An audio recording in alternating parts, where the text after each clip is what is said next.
ગુજરાતના ચકચારી ધારા કડીવાર હત્યા કેસમાં ગઈકાલે આપણે જોયું કે સુરત ભુવાજી સહિત 5 આરોપીઓને આજીવન કારાવાસની સજા મળી, પણ હવે આ મામલે કીર્તિ પટેલનું એક નિવેદન સામે આવ્યું છે।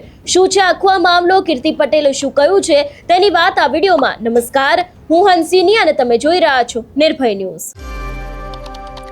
ગુજરાતના ચકચારી ધારા કડીવાર હત્યા કેસમાં જૂનાગઢ સેશન્સ કોર્ટે સુરજ ભુવાજી સહિત 5 આરોપીઓને આજીવન કારાવાસની સજા ફટકારી છે, જ્યારે 3 આરોપીઓનો નિર્દોષ છુટકારો થયો છે।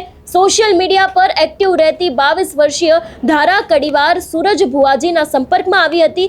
સુરજ પોતે પરણિત અને 2 સંતાનોનો પિતા હોવા છતાં ધારા અને સુરજ લિવ ઇનમાં રહેવા લાગ્યા હતા, પરંતુ બાદમાં બંને વચ્ચે એટલા બધા ઝઘડા વધી ગયા હતા કે સુરજ ભુવાજીએ અન્ય લોકો સાથે મળીને ધારાને કાયમ માટે પોતાની જિંદગીમાંથી દૂર કરી દેવાનું કાવતરું ઘડ્યું હતું।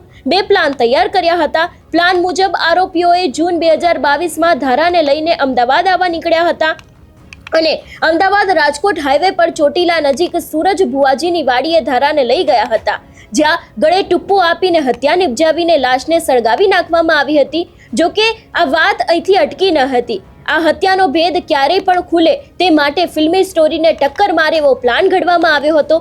જો કે જે તે સમયે પોલીસે તપાસ કરીને હત્યાનો ભેદ ઉકેલીને 8 આરોપીઓને ઝડપી પાડ્યા હતા, જે કેસ જૂનાગઢ સેશન્સ કોર્ટમાં ચાલી રહેતા સુરજ ભુવાજી સહિત 5 આરોપીઓને આજીવન કેદની સજા ફટકારી છે, જ્યારે 3 આરોપીઓને નિર્દોષ છુટકારો થયો છે। પણ જે તે સમયે આ કેસ સામે આવ્યો હતો ત્યારે કીર્તિ પટેલ અવારનવાર સુરજ ભુવાજીને લઈને ટિપ્પણી કરતા હતા, પણ હવે આ જ સમગ્ર કેસમાં જ્યારે તેમને આજીવન કેદની સજા મળી છે ત્યારે કીર્તિ પટેલનો વધુ એક વિડીયો સામે આવ્યો છે। સાંભળીએ તેમને આ વિષયને લઈને શું કહ્યું છે।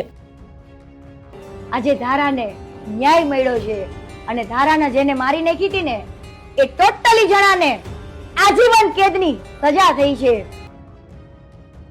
વાત કરીએ આખા કેસની, આ કહાનીની શરૂઆત થાય છે સોશિયલ મીડિયા પરથી। સુરજ સોલંકી, જે ભુવાજી તરીકે ઓળખાતો હતો, 22 વર્ષની ધારાના સંપર્કમાં આવ્યો।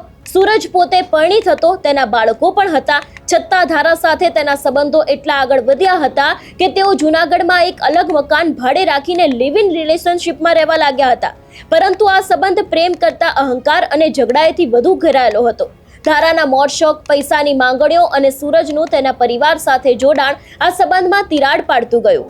વાત ત્યારે વણસી જ્યારે ધારાએ સુરજ પર દુષ્કર્મની ફરિયાદ નોંધાવી। આ ફરિયાદ સુરજની જિંદગીનું સૌથી મોટું સંકટ બની ગઈ હતી। તેણે આ સમસ્યાનો ઉકેલ કાયદાકીય માર્ગે નહીં પણ લોહી રેડીને શોધવાનું નક્કી કર્યું। જૂન 2022માં મહિનાના સુરજે ગુંજન જોશી અને અન્ય સાથીદારો સાથે મળીને હત્યાનું મોટું ષડયંત્ર રચ્યું। આયોજન મુજબ જો ધારા પૈસા લઈને સુરજનો પીછો છોડવા તૈયાર ન થાય તો તેને ખતમ કરી દેવી। અમદાવાદમાં મિત શાહના ઘરે એક ખાસ બેઠક થઈ, જેમાં મોના શાહ, તેની સાથે જુગલ શાહ પણ આ ષડયંત્રમાં સામેલ હતા। એક સુનિયોજિત પ્લાન હેઠળ 19 જૂન 2022ના રોજ હાઈકોર્ટમાં કેસ રદ કરવાના બહાને સુરજ મિત અને ધારાને લઈને જૂનાગઢથી નીકળ્યો।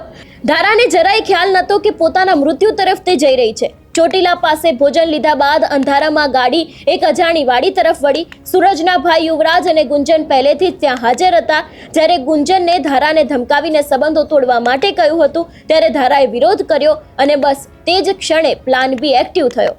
કારમાં પાછળ બેઠેલા મિત શાહે ધારાને દુપટ્ટાથી તેનું ગળું દબાવ્યું અને ગુંજને મોં દબાવીને તેનો શ્વાસ રૂંધી નાખ્યો। થોડી જ વારમાં ધારાનો મૃતદેહ ઠંડો પડી ગયો અને આરોપીઓએ ધારાને એક ઓરડીમાં સળગાવી દીધી અને પુરાવાનો નાશ કરવા માટે તેના મોબાઈલને મુંબઈ મોકલી આપ્યો, જેથી પોલીસનું લોકેશન ટ્રેકર છે તે ભટકી જાય। હત્યા પછી આરોપીઓ એટલા ચતુર હતા કે તેમણે પોલીસને ગેરમાર્ગે દોરવા માટે એક આખો લાશનો વેશપલટો કર્યો। એક વૃદ્ધાને ધારાના કપડાં પહેરાવીને સવારે સીસીટીવી કેમેરા સામે પસાર કરવામાં આવી, જેથી પોલીસને લાગે કે ધારા જીવતી છે અને ઘરેથી નીકળી છે। એટલું જ નહીં, સુરજ અને મિત ખુદ પોલીસ સ્ટેશન પહોંચ્યા અને ધારા ગુમ થયાની અરજી આપી। મોબાઈલથી ધારાના નામે સુરજને એવા મેસેજ મોકલવામાં આવ્યા કે હું ઘર છોડીને જતી રહી છું, જેથી તપાસની દિશા બદલાઈ જાય। મહિનાઓ વીતી ગયા પણ ધારાનો કોઈ પતો ન મળ્યો। તપાસમાં કોઈ આગળ વધારો ન થતા આરોપીઓ બેફિકર થઈ ગયા, પરંતુ ધારાના ભાઈ મિત કડીવારે હિંમત ન હારી। તેમણે હાઈકોર્ટમાં ઘણી બધી અરજીઓ દાખલ કરી, જેણે કેસમાં નવી જાન ફૂંકી। પીએસઆઈ વિરમભાઈ પરમાર અને તેમની ટીમે જ્યારે દરેક નિવેદનો અને સીડીઆર તપાસ્યા ત્યારે તેમને વિસંગતતા જોવા મળી. પોલીસની કડક પૂછપરછ, આરોપીઓનું આખું કૌભાંડ બહાર આવ્યું. તે કબૂલાત સાંભળીને ખુદ તપાસ કરનાર પોલીસ પણ ચોંકી ઉઠ્યા હતા. આજે જૂનાગઢ સેશન્સ કોર્ટે પાંચેય આરોપીઓને આજીવન કેદની સજા ફટકારી છે. પીડિત પરિવારને ન્યાય અપાવ્યો છે અને હવે જોવાનું એ પણ રહેશે કે આ સમગ્ર મામલે શું થાય છે. કારણ કે જે તે સમયે આખો કેસ સામે આવ્યો હતો ત્યારે આપણે જોતા આવ્યા હતા કે કીર્તિ પટેલ છે એમના દ્વારા ઘણી બધી ટિપ્પણીઓ કરવામાં આવતી હતી. સોશિયલ મીડિયામાં સૂરજ ભુવાને લઈને ઘણી બધી વાત કરવામાં આવતી હતી. પણ અંતે જ્યારે આજીવન કેદની સજા ફટકારવામાં આવી છે ત્યારે આ જ વાતને લઈને કીર્તિ પટેલનું જે નિવેદન સામે આવ્યું છે એને લઈને તમારો શું અભિપ્રાય છે અમને કમેન્ટ કરીને ચોક્કસથી જણાવજો. તેની સાથે અમારી ચેનલ નિર્ભય ન્યૂઝને લાઇક, શેર અને સબસ્ક્રાઇબ કરવાનું ભૂલશો નહીં. નમસ્કાર.